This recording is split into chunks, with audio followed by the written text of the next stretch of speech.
What's up guys, Pat here with Coastal Grappling. Today we're talking about the dreaded Blue Belt Blues and how to avoid them.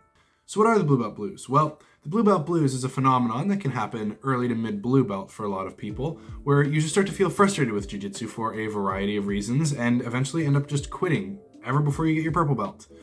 So how do you avoid becoming yet another Blue Belt lost to this phenomenon? Well, I'm here today to give you a couple tips and tricks that I've learned throughout my 7 years of BJJ, 3 of those years being spent at Blue Belt. So let's get right into it. So the first tip we're going to go over today is be okay with tapping to white belts. Blue Belt is still a beginner belt, and the skill difference between a new blue and a mid to late white belt isn't that large. Instead of being down on yourself for quote-unquote losing, be happy that your training partners are leveling their skills up. I love it when our blue belts catch me. It lets me know I still have things to work on and they're coming up the ranks really well. The second tip I'm going to share with you guys today is to have fun and experiment. It can be easy to fall into using the same techniques over and over again in class. By now you've probably got your 1 to 3 go-to submissions you can hit pretty regularly, and your couple sweeps and passes you can hit as well.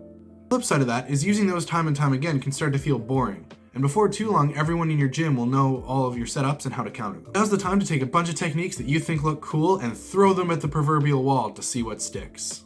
Learn a Berimbolo, or learn some lapel wizardry. Who knows what you might find that eventually becomes a major part of your game later down the road. There's plenty of techniques I use as part of my A-game that came about solely because I found a cool technique on YouTube, tried it out in the gym for a while, and it ended up working really well for me. The final tip I'm going to share with you guys today is learn to enjoy the bad with the good. Some days you're the hammer and some you're the nail. That is completely normal and totally okay. These days are incredibly important to your growth. They test your ability to ride the waves of suck and can often be more a battle with yourself than anything else. Instead of leaving class thinking about how badly you did that night, leave class thinking about the little things you learned instead. Maybe you rolled with a purple belt who normally cross-chokes you every night, but tonight you managed to hold off until the timer buzzed. Or maybe that sweep you've been working on for 2 months finally worked against another blue belt. Above all else, remember belts are highly subjective. A hobbyist blue belt training 3 days a week is going to just get smashed by a competitive blue belt training 6 days a week, 2 times a day.